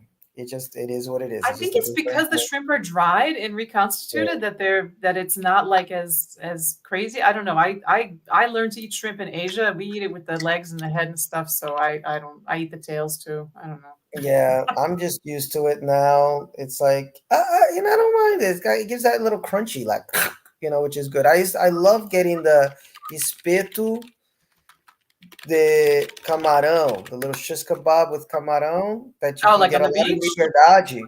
Liberdade is a Japanese thing, and they have a feira on Sundays, and they sell a lot of these little shrimp kebabs there, and I love it, you know. So I just got used to it, or maybe, you know, because my parents are Brazilian, so maybe I've been eating it like that my whole life and didn't notice it, because I only noticed it when somebody mentioned it, that the shrimp's got the shell on it. I was like, oh, is it supposed to? I don't know. We kind of always did it. I never really thought about it. It's probably healthy for you to think about it that way.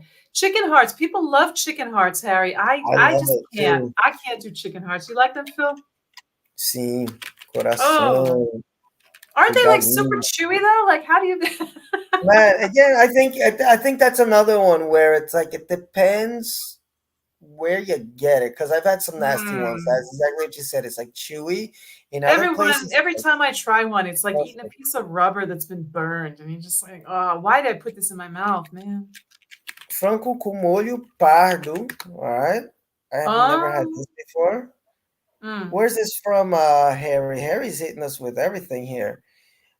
Stay away from the meat section. No refrigeration here in Bahia. Remove membrane. Oh dear! I've seen when people go to the fair. There's like the municipal markets or whatever, and sometimes there are these places that literally no refrigeration, and yeah, you got to be careful, man. Food poisoning's no fun. Have to be careful. You do have to be careful, and also even when you eat at the per kilos, you got to be careful, because there's people walking by there all day, and you know. So usually there's a really nice per kilo by my house, but I'm always there like early, like. I'm like the first person there, because you definitely. I probably, like everybody else, we noticed we used to eat out a lot before the pandemic, and then we stopped, and we noticed we didn't have any of the tummy troubles anymore, and it was probably because of the buffets. And oxtail in Brazil is really good. I love it. I wish they were cheaper. You know, rabada's really good. It's delicious.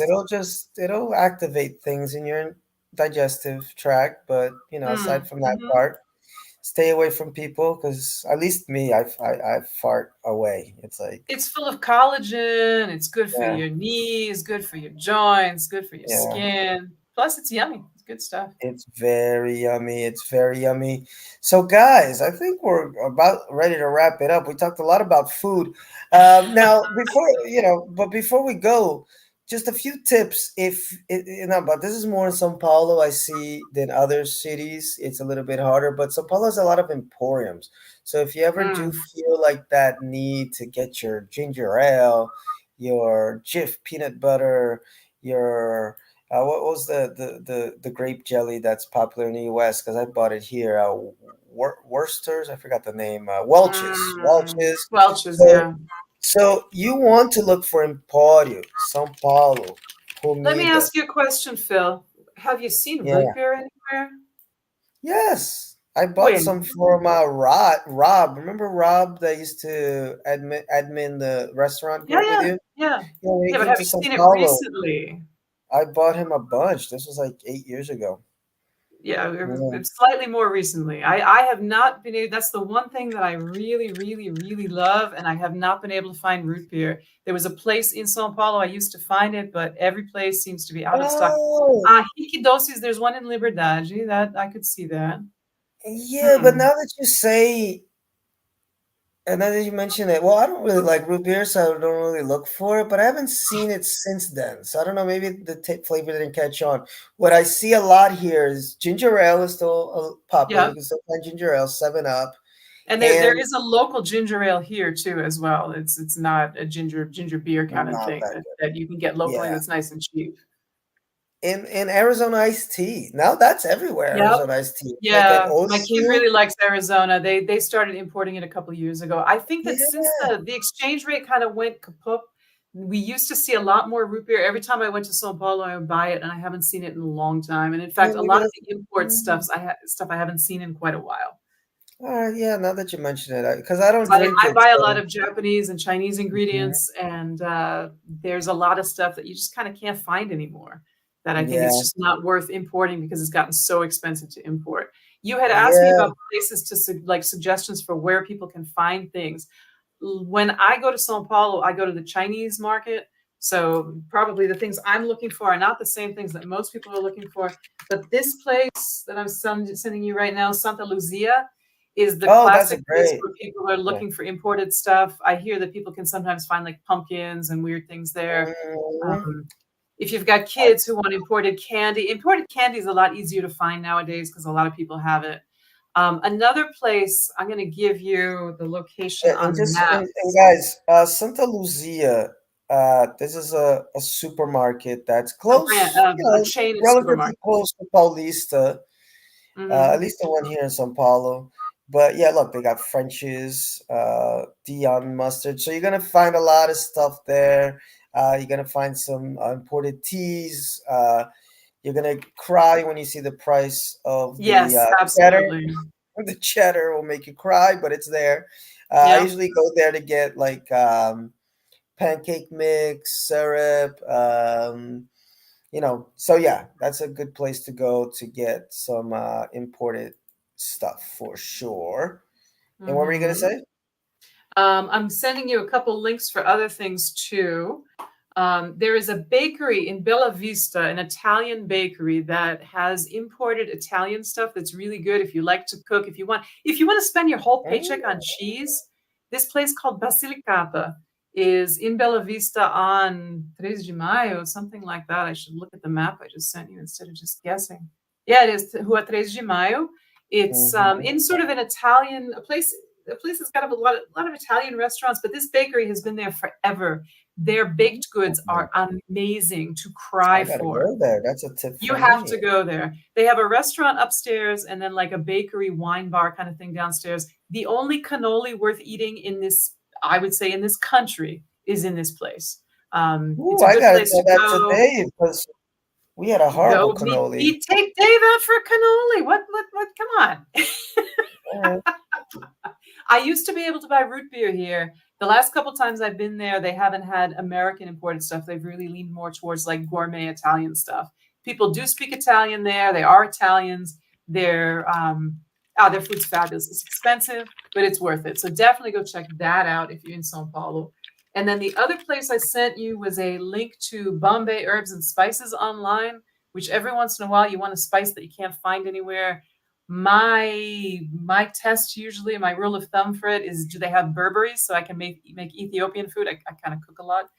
They don't have Burberry, but they have pumpkin pie spice. They have bacon bits. They have all sorts of weird stuff that you might not be able to find elsewhere if you want to spend a lot of money and buy online. Look But at I will that, and also, they have yeah. it by country: Brasileira, Indian food, Yep. Mediterranean, Asian.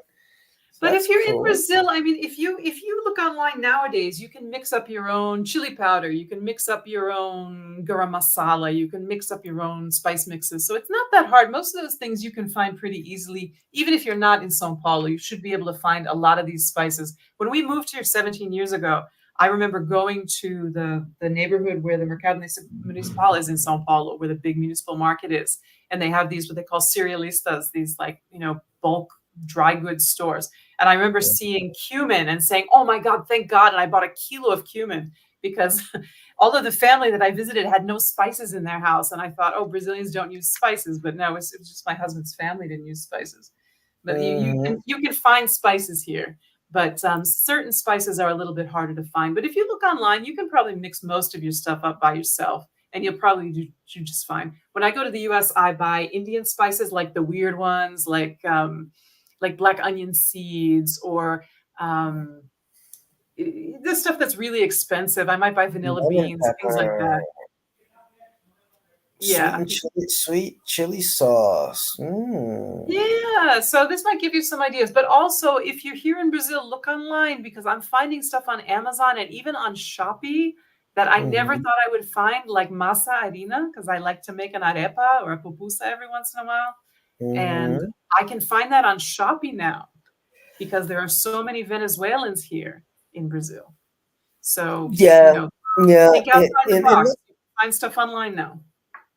yeah, and I think that's something very positive about move if you ever decide to make the move to Brazil. But again, you have to take this advice with a grain of salt, because Brazil is huge and there's places where you're not going to find a lot of food. But if you go to a bigger city, there's a lot more access to it because of the immigration. Yeah, like I remember Totally. when I mean, it's unfortunate because there was that whole the war in Syria, but a lot of them came here. Brazil actually opened its borders to allow a lot of Syrian immigrants come. Afghanistan as well. There are a lot of Afghans here too. I mean, Yes. Ukrainians, there are plenty. And Sid Owsley, who is asking about Burberry. I have not seen Burberry spice here in Brazil yet. That's one of the things I bring back in my suitcase. Just don't tell the guy at the airport, because you're not supposed to. But we'll not talk about that. But if you find it in Brazil, let me know, because I would be happy to buy the heck out of it.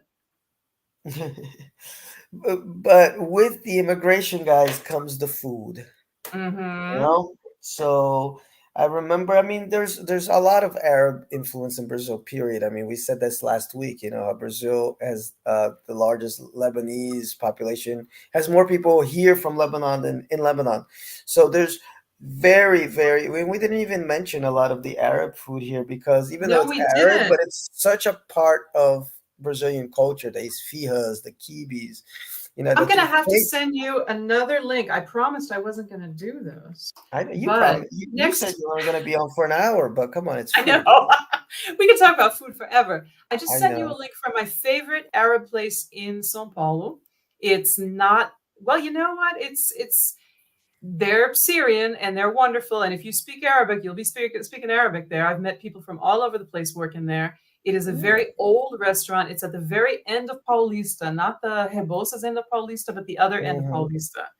And they have a buffet, like a rodizio kind of thing, where you have to fast for like 3 days before you go there, because you will eat until you die. It's just ridiculous. But you can also go there and get a sandwich. They make a roasted lamb sandwich that's absolutely spectacular. They have sfihas, like real sfihas, real good sfihas. They have good cake and sweets. I love this. Go there with somebody you like, because it's a wonderful, wonderful, wonderful place. That looks delicious. Yeah, so that's the thing. I mean, again, I always rep for São Paulo, because São Paulo is a restaurant city. Like, I mean, even it's when it's very New Yorky. It's a food city, totally. Yeah, no, I mean, and I say that not like even like restaurant magazines like São Paulo will end up on like either top 10 or top 20 lists of like best restaurant cities in the world. And guys, you can find everything here. So even if you do get bored with the rice beans, man, you got Japanese immigrants, you got Italian immigrants, German, you got the Arab population, either from Lebanon, from Syria. You got Thai food, you got Indian food finally in Brazil, We like have good Indian food, Indian food, absolutely. because there was none when I came here. The Indian Right, food there was was none. horrible. There's Thai food. We have Thai food in Liberdade Yeah, now. We have but good Tex-Mex. Korean. When I first Hmm. came to Brazil, I was teaching a class and we had like a lunch class, and he took me to this buffet restaurant. They had tacos. That was Hmm. horrible, Yep. but now they actually have good, really good Tex-Mex. So like there's so many influences here. It's the same thing I tell people Absolutely. about the US. It's like, man, American food is not American food. It's from No, wherever people came from food, exactly. and Exactly. that's where you can have really good eating experiences in the US, or you go to the South, and then you Hmm. have some soul food, and then you have some New Orleans food or whatever, and Yep. then you get that mix of actual American food with the mix of the African and the French, Totally. the Totally. European influences to make these beautiful, wonderful. Oh, New Orleans, good lord. Yep. Anyway, let's not talk American food because then we'll be on for another 2 hours. Uh, but but Brazilian food is like that. You have to understand that it's a country of immigrants, just like the United States. It's a mixed bag down here, and Absolutely. so you're gonna get the Brazilian, like stroganoff. I really love the Hmm. Brazilian stroganoff. I've had Russian stroganoff, which is also And really it's delicious, nothing like it. but it's nothing like it. It's like two Yeah. different dishes, or Yep. actually one, Tracy, that was gonna make my list, but I took it off last minute, was a hamburger. But why? Because the Brazilian hamburger is very different than the US one. For me, Yes. it's Yeah. lighter, it's more flavorful. Like I actually crave Brazilian hamburgers. The US ones, I like them, but it's like, okay, I never craved the US hamburger. Here, man, it's like I had a hamburger this morning for lunch. I was like, ooh, I gotta really get that hamburger spot, before I go to work. And it was a basic one, like a 18 reais, 15 reais, a little barzinho hamburger, but it's so Mm. flavorful, you know. Uh, and It's even funny you say that because we've recently, my husband is a big burger person. I haven't been because we were talking about food trauma. My trauma was ground beef as a kid because everything yeah, was ground beef all the time. And I didn't eat ground beef probably for 25 years. And oh then wow. recently we've started, I'll try different places and yeah, I mean the burgers here are quite good. I can't believe that's the best picture that Halim could pull up. That looks like I mean it's not the most beautiful picture they could have put together. But yeah, the burgers here are good. I mean, the bread usually You leaves got some something to be monstrosities like desired. this. I don't Yeah, recommend, well, unless you're going for the crazy stuff, but just a regular burger a normal is one. And you know what? If you're out at night and you're out having some beers or whatever, you can find some really good ones. And you find ones with an egg on top or with bacon or with sausages in it or Mhm. whatever, And it's something and you about can the be good. sauce. It's something Hmm. about the sauce, and maybe it's the quality of the meat. Because I'll tell you, again, I've said this a bunch of times on the show. I grew up in a Brazilian household. There was food on the table every night and every morning and Mm. every afternoon. So I didn't eat out a lot, and I definitely never Hmm. went to fast food. And in my Yep. 20 plus years living in the US, I ate at McDonald's once, Yeah. and it was like an emergency because we were just in the middle of the road, and we was like, that's the only Mm. place. Hmm. Here, it's not like my go-to, but I'll eat at a McDonald's every once in a while. I'll get that big tasty, and it's like something about the sauce actually tastes good. Like it's still nasty, and I still like, oh my god, why did I eat that? But it's not like this. I don't want to touch it nasty like on American McDonald's. And even the Burger King, like I'll get that one, the Whopper Furioso, that's got like a little bit of like jalapeno peppers on it, and it's just like even so, like the fast food, tastes a little bit better here. Whopper Furioso. I have not tried. I've not actually done American fast food here, except I think we had ice cream once at McDonald's. it I'm just tastes not a big different. McDonald's fan. I'm not at all, but I'll have a Yeah. big taste. That's the only one I eat, by the way. Yeah, it's the big Yeah. taste. It's this Hmm. sandwich here, but they got Bacon this barbecue. mayo that they put on top. This like the tasty sauce. It's Yeah. so good that they actually sell it now separate. Huh.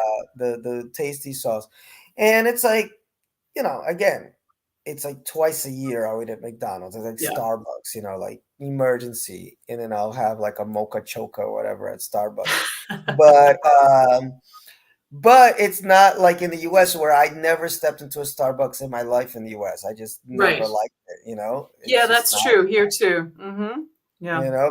but here, something about the ingredients, the way that they make it, well, the thing for me that gets me most, Tracy, is that unless, I mean, you have your exceptions like Bayonji Dois, feijoada, where after you eat it, you just like, you feel like you're just gonna sleep for a week. Yeah. But You gotta most of go the lay down. time, like the food's not that heavy. Like Mm. it goes down and it's like it's flavorful, but yeah, I don't feel like I just like in the US when you eat like a big meal and you just taste the fat and the saturated and the salt and I don't know. I'm just not a big fan of heavy food in the US compared to the Mm. quote unquote heavy food here. Yeah. And I think Brazilians even feel that because when they go to the US, when they'll eat a burger there, or they'll be shocked at like the size of the food, or even the Yeah, I think a lot of Coca-Cola. people in the US when they go to visit the US. I remember when we lived there, we had people from Japan come to visit, and this friend of mine was like, everything is too big, too sweet. Yeah, and I just Yeah, it was. It is too big and too sweet, or too, just too much. The volumes are insane, and it's funny to come here and realize that. Yeah, Sid actually says the Brazilian food doesn't have the chemicals. A lot of people in the U.S. go nuts to get soda that's made with sugar instead of made with corn syrup. Here we grow the sugar, and everything's made with sugar like sugar from sugarcane, and so we yeah. don't have a lot of the corn syrup issues that people might have reactions or whatever from drinking like soda made out of corn syrup. So that's another thing that is a little bit different. I can't really taste the difference, I don't think, but like I don't drink a lot of Hifty or soda either, so I'm not I entirely can sure. taste the difference. The Coca-Cola here tastes really different for me. I always have to have it with Really? ice. Too Yeah, strong. Yeah. yeah. But I agree with Sid. It's like less Mm, chemicals. It tastes a little bit fresher. And that's why, I mean, Brazilians have gotten heavier in the last couple of years, but I think that's yeah, because of the fast food that's come down here. But like when definitely. you see how much Brazilians eat and they're all kind of fit, like you go to Rio de Janeiro, you go to Salvador, go to these beach cities, people are eating the churrasco and they're like Hmm. every Saturday and the feijoada on a Wednesday. And like, how are they eating as much food and not gaining weight? It's Yeah. because it's like a little bit more natural, Yeah, Yeah, and it's it's not fatty. an I'm not everyday saying thing to do that. They're not having feijoada every day. Most people are not having barbecue every day. They're not doing these things every but it's day. almost every weekend. Every Brazilians love their weekend, yeah, but churrasco. then you have the week to be working it off, right? Oh, here's somebody, Travelmatic, which I love. Yeah. Thank you for always supporting the show, guys. And this is show number 50. So let me just give a shout out to Travelmatic, who's been on the show, and he's always been a fan of the show. Really good dude. Check out his Mm. YouTube channel. He travels around too. He's got a lot of nice travel videos. Sid, which I got to get you on the show, brother. So you're definitely on the list here. Another great fan, and everybody else that's just joined from the Ace video. Thank you guys. It's not easy to do these things. Both of our brains are fried, right, Tracy? Yeah, it's a little late for me. I'm usually asleep Yes, by now. yes. You start really But early in the morning. guys, you're wonderful, and thank you for supporting this podcast. Yeah. So high fructose corn syrup is isn't a lot of the food. True, true, true. Totally. And in the beginning, I tell you, there's some things that like I used to love in the US. Like, I'll give you a little example. Oreo cookies. Grew up on Mm. Oreos. I love Oreo cookies. And then I had the Oreo cookie in Brazil. I was like, it's missing something. It's missing all the nasty stuff. So Yeah, then yeah. eventually, like, my palate just got used to the Oreo cookies. So then I went to an emporium and I bought, Mm. American Oreo. I couldn't eat it. It tasted oily. Like, it was just Yeah, yeah. nasty, you know? I spend some time with my mother every year in the US, and I food is always an issue. I mean, usually the first thing I do is I go to the Chinese market and the Indian market and I buy a whole lot of veggies. And I cook most of the stuff myself, but like I'll usually eat potato chips and then get sick. That's- Not from Yeah, eating too yeah. many, but because it's burned my mouth and my stomach's upset. It's just like, I don't know. I think there is a lot of crap in the food, and here maybe not quite so much. I don't know. Yeah, I agree. And they do a lot of baked stuff. So even if you go to like the Mm, barzinho, the lanchonettes, and eat like the street food, yep. except for the coxinha. Coxinha is fried, but the esfirras, the bauru, Yep. uh, whatever those pastries that they got on the stand I there. tell you, you see, hamburgão. Hamburgão is like it's a hamburger patty, but it's baked inside of a bun. Like it's inside the pastry. It sounds horrible to explain it. Mhm. You had a picture of one up there before, but it's like the hamburger is baked inside the bun, and Oh it, yeah, it sounds hamburgão. like an abomination, but it's really good, and it's not fried. It's one of these things when you're driving on the highway and you stop at a truck stop, you get one of these. But like a lot Yeah, of so these these baked are things are the nice. Portuguese. Everything here seems to be fried. Yeah. No, they call it salgados. These are the Hmm. salgados. And the bolinhos, bolinho de bacalhau, good Lord. But the croissants are wonderful for breakfast. You know, they have cheese and provolone, no, what's it called? Ham and cheese inside. Mm. The hamburgão is this one that she's talking about. Hamburgão. And yeah, like you're just gonna get the It's thing inside it. baked It's and lovely. it's inside and it's lovely, as you said, and it's not gourmet food, so don't go there expecting like the most amazing Yeah. hamburger in the world. But man, it beats going to a bar in the US and they give you like, I don't know, Was it fried Doritos or cheese something. sticks or some crap like that? Yeah, that you're gonna like your Yeah. intestines get all fucked up like immediately after. This is just manageable. Um, so there's a lot here, a lot of options. Junk food in the US gives me a nasty Yeah, Yeah. that's Yeah, it. totally. Yeah, because even something simple like Doritos, like I don't eat Yeah. Doritos all the time, but every once in a while I'll get a bag of Doritos and I can eat it. Like in the US, I didn't eat Doritos that much because I would get like my stomach would start hurting. No, it So literally it burns the inside of my mouth. I don't know what there's some maybe the salt is different there. I don't know, but I will get blisters inside my mouth from eating stuff like that when I go to the US. It's very strange. Where yeah, here I yeah, can eat this stuff every once in a while. It's not a big deal. I don't know. exactly. Yeah, I Figure it's a tear. sign. I shouldn't be eating that crap anyway. Look what Oliver said. Oliver said, "I tear those hamburger hot pockets up." Little hot sauce on one of those babies will be good for you. Yes, just put some ketchup on top. You just got to deal with the little ketchup sachets here. That's the only frustrating Mm, part. Yes. common problems. Sachet de ketchup. These things are hell. I was having trouble with this morning, man, eating that Dude, burger. don't you And then carry a I knife had with you? Carry a knife, like, man. oh man, I used to have a little knife, but yeah, but these are the ketchups, man, down here, and it's a pain in the ass trying to get those things open. They don't usually put ketchup on the table in a little squeeze No, it's bottle, always these little and things, and you can never and get you them open. But like, carry a knife. Carry a knife. That's always and my then you my gotta have stance. the guardanapos, those little guardanapo de barzinho. Oh, and they're not. It's not like actually absorbent paper. It's. I don't know what the hell it is. It's It's like rolling waxy. paper, pretty much. Well, I was about to say that because there are some people, I'm not naming any names, For smoking napkins, really? Oh god. who are like, if they don't have rolling paper, they'll just say, "Yeah, just get me like two or three of those Yeah, guardanapos," you and got to do what you got to do, I suppose. It's yeah, better and than a these corn things, cob or whatever people. they're horrible. They get your hands dirtier than anything because they Yeah. stick to everything. They're horrible. But yeah, look, this is the traditional Brazilian setup. You get the Yeah. little sachets, the little toothpicks, those horrible napkins, and a little bit Crummy of hot napkins, sauce. some hot sauce that's usually low octane. You could probably use it for eye wash. And usually there's like Yes, vinegar or something on the table with it too. Some fake olive oil, which is very common to like find on olive the oil table. and a I lot don't of know why people mayo. like to use Brazilians that. love mayo. Yeah, Mayo is the yeah. thing. It's harder to get ketchup than it is to get mayo. Yeah, Mayo that's is the true. thing. That's true. Yes, they don't really like ketchup too much here. I don't know why. But anyway, guys, I think that's it. We've been on I think for that's it. It's almost way too midnight. We're gonna turn long. into It's pumpkins almost pretty midnight. soon. We're getting food drunk and we're getting hungry here. So, guys, I will see you soon. Okay. Tracy, thank you for coming on and celebrating my 50th episode with me.